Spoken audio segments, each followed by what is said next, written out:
ओ बच्चियों पे इससे पहले वही पड़ी था बाबर आजम को इससे पहले राइट हैंड की इंजरी हुई थी, मैंने पैकेज भी किया था, आपने देखा ये डेंजर हो गया भाई। अगर आप बात करेंगे यहाँ पे कि भाई जितने भी पाकिस्तानी फैंस हैं, आपके लिए एक अच्छी खबर है, आपके लिए एक बुरी खबर है। बुरी खबर मैं पहले सुनाता हूं। बुरी खबर यह है कि बाबर आजम एक बार फिर से इंजर्ड हो गए हैं। उनके उंगली पर जो है चोट लगी है। फिंगर इंजरी से बाबर आजम पहले ही जूझ रहे थे, रिकवर करने की कोशिश कर रहे थे। अस्सलामु अलैकुम दोस्तों, इंग्लैंड टेस्ट सीरीज से बिल्कुल पहले पाकिस्तान क्रिकेट से बाबर आजम की इंजरी की बड़ी खबर सामने आ गई है। प्रैक्टिस मैच के दौरान बाबर के हाथ पर चोट लगी और उन्हें मैच से हटा दिया गया। अब इंडियन मीडिया का भी इस इंजरी पर रिएक्शन सामने आ गया है। क्या बाबर इंग्लैंड के खिलाफ पहले टेस्ट में खेल पाएंगे? आइए देखते हैं पूरी अपडेट। इससे पहले वही पड़ी था बाबर आजम को इससे पहले राइट हैंड की इंजरी हुई थी, मैंने पैकेज भी किया था, आपने देखा ये डेंजर हो गया भाई। अगर आप बात करेंगे यहाँ पे कि बाबर आजम को जहां पे इंजरी थी ना भाई राइट हैंड पे, अगर आप बात करोगे बाबर आजम को, आपको याद होगा वेस्ट इंडीज वाले मैच के दौरान राइट हैंड पे चोट लगी थी और वार्म अप मैच के अंदर भाई अगर आप बात कर रहे हैं कि लमसन यहां पे बॉलिंग कर रहे थे और सीधा आपका थंब पे पड़ी और एकदम से बैट उसके हाथ से टूटा बाबर आजम के और बिल्कुल ही वो चिल्लाया है दर्द में। ये बहुत सीरियस लग रहा है मुझे। बाबर आजम हो गए इंजर्ड और वो है टीम का कप्तान।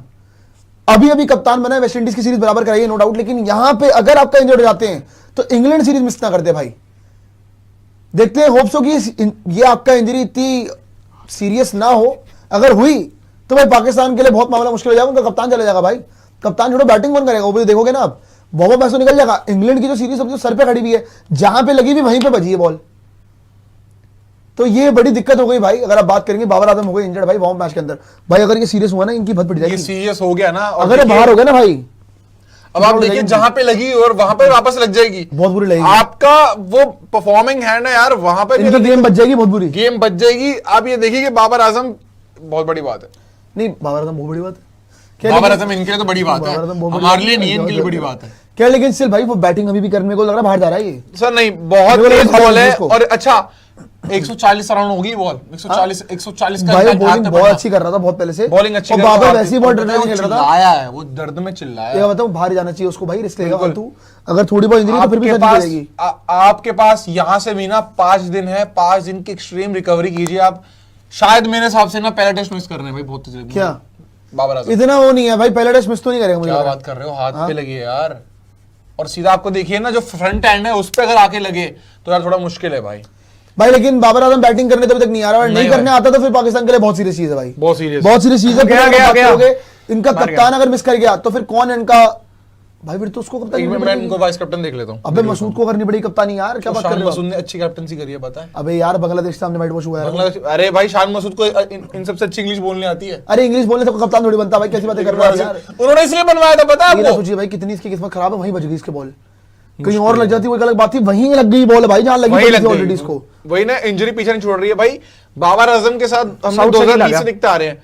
2020 में बाबर आजम की इंजरी हुई थी, फिर वहां चला गया बाहर, रिजवान आ गया, साउथ शकील, सॉरी दोस्तों। यहाँ पे एक बड़ी ब्रेकिंग आपको बता रहे थे भाई कि बाबर आजम के हाथ पे बॉल लगी बहुत तेज, जहां पे पहले इंजरी थी वो इंजरी पे ही आपका बॉल पड़ी। अगर आप बात करेंगे, लमसन बॉलिंग करा रहे थे और वहां पे इतना तेज पड़ा बॉल कि फिर उनको वहां पे दर्द उठा, वो दर्द में चिल्लाए भी और ग्राउंड से बाहर जा चुके हैं बाबर आजम। अब ये क्या आपका बहुत सीरियस इंजरी है, देखने में तो लगा क्योंकि इतना तेज पड़ा था ना। ऐसा ना हो कि बाबर आजम इंग्लैंड के अगेंस्ट आपकी सीरीज जो है उसमें से एक टेस्ट मैच मिस कर जाए, क्योंकि भाई अगर आप बात करोगे रन उसने रिसेंट रन मारे, और भाई वेस्ट इंडीज सीरीज में he was the player of the series. और अगर वो इंजर्ड हो जाता है भाई, अगर वो नहीं खेल पाता तो ना ही आपका कप्तान जाएगा, आपका बैटर भी जाएगा जो कि लगातार रन स्कोर कर रहा था। तो पाकिस्तान के लिए बिल्कुल अच्छी खबर नहीं है भाई कि हो सकता है कि बाबर आजम पहला टेस्ट मैच मिस कर जाए, क्योंकि सर पे खड़ा है बिल्कुल। देखो अभी मैं मानता हूं कि आपका टाइम है 19 तारीख को है, 19 तारीख भी, लेकिन पर इतनी दूर नहीं है भाई। आज अगर आप बात करोगे 14 तो आज हो गई है, 4-5 दिन बाद तो आपका टेस्ट मैच है। सो बाबर आजम किस तरह से रिकवर करेंगे, अभी तो ग्राउंड से बाहर जा चुके हैं। अब स्कैन्स होंगे या फिर क्या होगा, क्या बहुत मेजर इंजरी है, क्या माइनर इंजरी है, वो देखने वाली बात होगी। लेकिन still it is a very big blow for Pakistan कि उनको आपका इंजरी हो चुकी है। लेकिन आशु जी कहीं ना कहीं अगर आप बात करेंगे, वेरी इंपॉर्टेंट, अभी उसने रन बहुत मारे बाबर आजम ने, जितना मर्जी जो भी हो। अभी प्लेयर ऑफ द सीरीज बना था आपका 3 इनिंग में, 4 में से 3 इनिंग में वेस्ट इंडीज में रन मारे थे। यहां पे अगर कप्तान बाहर हो गया इनका तो मेरे ख्याल से झटका बहुत बड़ा होगा भाई पाकिस्तान मुश्किल के लिए। होगा इनके लिए। जीत तो देखो वैसे भी नहीं सकते, नहीं जीत तो सकते नहीं तो भाई। नहीं, बट एक वो बाबर फैक्टर जो है इनके लिए बड़ी चीज, वो अब वो ही नहीं रहेगा भाई। बाबर रहेगा आजम तो ठीक है, बट मुझे ये लग रहा है अगर ये इंजरी थोड़ा और बड़ा रुख ले लेती है, और इन केस शायद 1 से या 2, क्योंकि पता है अगर आपकी फिंगर्स की इंजरी है ना, तो शायद वो ठीक होने में भी पूरा का पूरा आपका बेहतर होने में भी 15 से आपके 18 दिन लगते ही हैं। जिस हिसाब से वो ठीक चिल्ला है? रहा था तो और बड़ा ही लग रहा। बट क्या इनके रिप्लेसमेंट में एक बार यहाँ पे यही देख रहा था कि कामरान गुलाम जो इनके अच्छे बैटर हैं और जो जिन्होंने टेस्ट में ठीक भी किया है, अपने डोमेस्टिक में भी ठीक किया है, कामरान गुलाम एक ऐसे बैटर हैं जो शायद उनको रिप्लेस कर दें, बट अभी भी कहना बहुत जल्दी है, ऐसा ना हो। और पाकिस्तान की आवाम भी यही चाहेगी कि भाई बाबर आजम खेलें अपने टेस्ट के लिए, क्योंकि इंग्लैंड में खेलना बहुत जरूरी है। क्या लेकिन यहाँ पे अगर बात करेंगे सुश को, क्या बकवास है यार ये पीपी सेट भाई जितने भी पाकिस्तानी फैंस हैं, आपके लिए एक अच्छी खबर है, आपके लिए एक बुरी खबर है। बुरी खबर मैं पहले सुनाता हूं। बुरी खबर यह है कि बाबर आजम एक बार फिर से इंजर्ड हो गए हैं। उनके उंगली पर जो है चोट लगी है, फिंगर इंजरी से बाबर आजम पहले ही जूझ रहे थे, रिकवर करने की कोशिश कर रहे थे। इसीलिए आपने देखा होगा कि कुछ दिन पहले जब बाबर आजम की एक तस्वीर वायरल हुई थी तो उनके हाथ में ना बैंडेज लगा हुआ था, और ऐसे में लग रहा था कि बाबर आजम जो है वो शायद वार्म अप मैच में आपको खेलते हुए दिखाई नहीं दे। लेकिन बाबर आजम ने यह फैसला किया कि नहीं, वो वार्म अप मैच खेलेंगे ताकि जो टेस्ट सीरीज है उसका बहुत अच्छे तरीके से प्रिपरेशन हो जाए। तो ऐसे में जब बाबर आजम खेलने आए तो ये इंग्लैंड वालों का प्री प्लान था। मैं आपको बता रहा हूं, अगर आप ये प्लान नहीं समझते हैं तो फिर आप बेवकूफ है। क्यों? क्योंकि उसी ओवर में वो लगातार जो बॉलर था इंग्लैंड का, वही जो लम्सडेन क्या नाम था जिसके ओवर में बाबर इंजर्ड हुए हैं भाई, वो बंदा लगातार बाबर आजम के हाथ पे अटैक करने की कोशिश कर रहा था। और इंग्लैंड वाले भाई बहुत सिंपल सी चीज है, उनको सीरीज जीतनी है तो वो यही सोचेंगे ना कि पाकिस्तान का मेन बल्लेबाज कौन है, तो बाबर आजम। भाई ये अगर इंजर्ड हो गया तो इनकी पूरी टीम आधी हो जाएगी। तो इसी वजह से वो लगातार भाई बॉल ही ऐसा डाल रहा था कि हाथ पे लगे। और उस ओवर में ये दूसरी मर्तबा हुआ जब उनके थंब पे अटैक करने की कोशिश कर रहे थे, और आखिरकार में बाबर आजम को जब चोट लगी भाई छटपटा गया बाबर आजम पूरी तरह से, बल्ला इधर फेंक दिया, हाथ में इतनी जबरदस्त उनको चोट लगी है, बुरे तरीके से चोट लगी है भाई। तो उसके बाद जो है मेडिकल जो स्टाफ है वो आए और बाबर आजम को जो है मैदान से बाहर लेकर गए। ठीक है, पहली बात तो यह कि बाबर आजम को खेलना ही नहीं चाहिए था ये वार्म अप मुकाबला। बहुत सिंपल सी चीज है यार, आप ऑलरेडी रिकवर करने की कोशिश कर रहे थे, हाथ पे आपके बैंडेज लगे हुए थे, तो आप यही काम करोगे जो सामने वाली टीम है, विपक्षी टीम है। हालांकि ये मेन इंग्लैंड की टीम नहीं खेल रही है, बट बहुत सिंपल है यार, आप माइंडसेट देखो। सामने पाकिस्तान का मेन बल्लेबाज, मेन कप्तान है भाई, वो अगर चोटिल हो गया, पहले टेस्ट मैच से बाहर हो गया, तो इंग्लैंड वालों के लिए काम आसान हो जाएगा।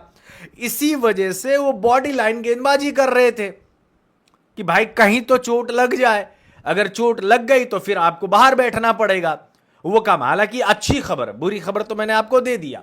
अब अच्छी खबर यह है कि बाबर आजम को जो चोट लगी है इतना ज्यादा सीरियस नहीं बताया जा रहा है, और यह बात मुझे पहले से पता है, क्योंकि सीरियस अगर इंजरी होगी भी ना तो भी फैंस को नहीं बताया जाएगा। साथ में पाकिस्तान के कुछ जर्नलिस्ट का मैंने ये देखा, खबर पढ़ी है, वो ये कह रहे हैं कि बाबर आजम जो है अगर जरूरत पड़े तो वो सेकेंड पारी में अगर बल्लेबाजी करने का मौका मिला तो वो कर सकते हैं। भाई क्यों करना है सेकेंड पारी में बल्लेबाजी यार, आप मुझे बताएं क्यों करना है? जब आपके हाथ में ऑलरेडी फिंगर इंजरी से आप जूझ रहे हो, रिकवर करने की कोशिश कर रहे हो, आप मेन बल्लेबाज हैं पाकिस्तान के, तो क्यों ही रिस्क लेना भाई? जो मैनेजमेंट के लोग हैं ना पाकिस्तान में, एटलीस्ट उन लोगों के पास तो यार सेंस होना चाहिए कि भाई आपके ये कप्तान, एटलीस्ट आप रोके। बाबर कभी ना बोल ही नहीं सकता है कि नहीं यार मैं वो बंदा बल्लेबाजी करना ही पसंद करता है, वो तो हमेशा बोलेगा, बैट लेकर आराम से बाबर बोलेगा भाई आप नेट में जितनी गेंदबाजी करवानी है करवाओ, मैं तो बैटिंग करूंगा। बैटिंग करना किसको नहीं पसंद? और बाबर आजम जैसे बल्लेबाज तो वो तो बोलेंगे भाई जितनी गेंदें करवानी है करवाओ, हम तो इंजर्ड होके भी खेल लेंगे। लेकिन मैनेजमेंट को थोड़ा सा, जो मेडिकल टीम के लोग हैं उनको थोड़ा सा सेंस होना चाहिए कि एटलीस्ट ये मैसेज कन्वे करना चाहिए कि भाई आप मेन हमारे कप्तान है यार, आप हमारे मेन बल्लेबाज हैं, आपको नहीं खेलना चाहिए। तो इतना बड़ा रिस्क ही नहीं लेते।